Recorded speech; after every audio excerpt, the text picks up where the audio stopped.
Hello friends, સ્વાગત છે તમારું મારી યુટ્યુબ ચેનલ ગુજરાતી કિચનમાં। આજે આપણે બનાવીશું હોમમેડ ચોકલેટ, જે ખૂબ જ ઓછા ટાઈમમાં ઘરે સરળતાથી બની જાય છે। તો ચાલો આજની આ રેસીપી બનાવવાનું શરૂ કરીએ। ઘરે હોમમેડ ચોકલેટ બનાવવા માટે આપણને જોઈશે એક ડાર્ક કમ્પાઉન્ડ અને એક મિલ્ક કમ્પાઉન્ડ। તમે કોઈ પણ બ્રાન્ડનો યુઝ કરી શકો છો અને આ ઇઝીલી તમને માર્કેટમાં મળી જશે। તો આ 85 રૂપિયાનું અને મિલ્ક કમ્પાઉન્ડ 100 રૂપિયાનું મળી જશે, ખૂબ જ સસ્તા ભાવમાં। અને આનાથી તમે 100 જેટલી મીડિયમ સાઇઝની ચોકલેટ બનાવી શકશો।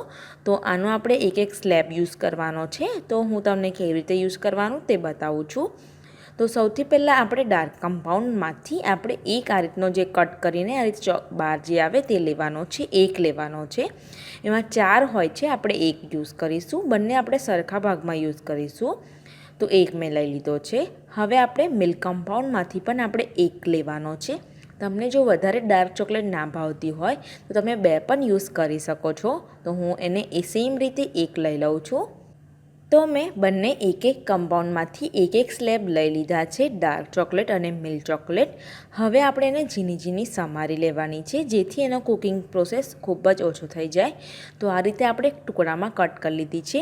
સાથે જ મેં ચોકલેટ બનાવવાના મોલ્ડ લઈ લીધા છે। આ સિલિકોનના છે, પ્લાસ્ટિકના પણ મળતા હોય છે। આ ઇઝીલી તમને મળી જશે અને તમને ડીમાર્ટમાં પણ મળી જશે ખૂબ જ સસ્તા ભાવના। તો 2 અલગ અલગ શેપના મેં લીધા છે।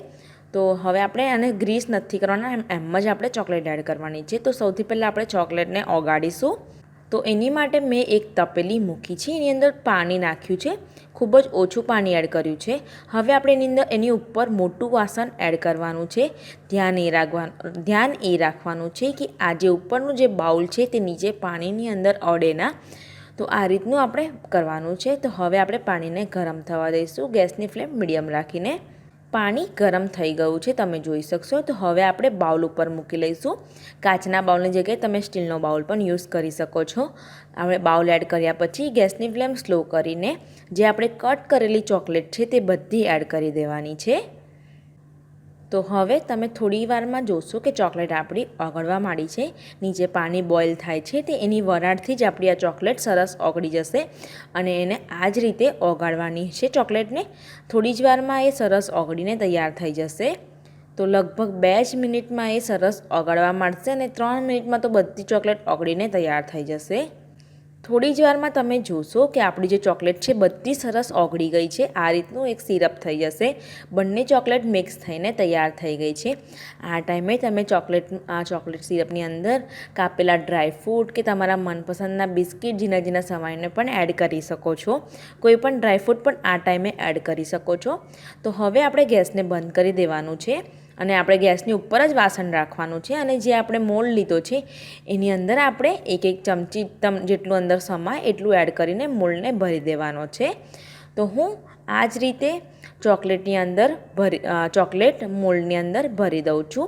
ચોકલેટ જે સિરપ બનાવ્યો છે તે તો બધું જ ભરી દેવાનું છે। તો આ મોલ્ડને ભરાઈ જાય પછી આપણે નીચે ફ્રીજમાં મૂકવાનો છે 1.5 થી 2 કલાક માટે।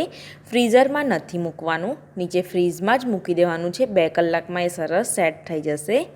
તો આપણા ચોકલેટ મોલ્ડ છે તે આપણે મોલ્ડ સેટ થઈ ગયા છે। તો હવે આપણે ઇઝીલી ચોકલેટને કાઢી લઈશું। તમે જોઈ શકશો કે ખૂબ જ ઇઝીથી ચોકલેટ નીકળી જાય છે, એકદમ સરસ ચોકલેટ બની છે। તો હવે આપણે બધી ચોકલેટને આ રીતે ઇઝીલી મોલ્ડમાંથી કાઢી લઈશું। ચોકલેટ સરસ સેટ થઈ ગઈ છે। કહ્યું એમ કે તમે ડ્રાયફ્રૂટ પણ એડ કરી શકો છો।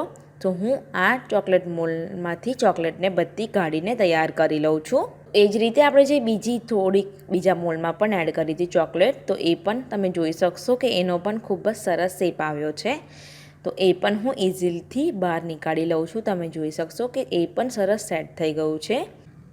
બધી ચોકલેટને મેં મોલ્ડમાંથી કાઢીને તૈયાર કરી લીધી છે। તમે જોઈ શકશો કે એકદમ સરસ ચોકલેટ, લગભગ 25 જેટલી ચોકલેટ બની છે।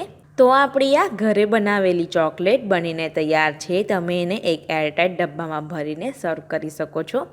તો આ રેસીપી ગમી હોય તો જરૂરથી ટ્રાય કરજો। રેસીપી પસંદ આવે તો લાઈક અને શેર કરવાનું ના ભૂલતા। ગુજરાતી કિચન ચેનલને સબસ્ક્રાઈબ જરૂરથી કરજો, બેલ આઇકન જરૂરથી ક્લિક કરો, જેથી તમને મારી બધી રેસીપીની નોટિફિકેશન સૌથી પહેલાં મળે। મળીશું આપણે એક આવી નવી રેસીપી સાથે, ત્યાં સુધીને આવજો।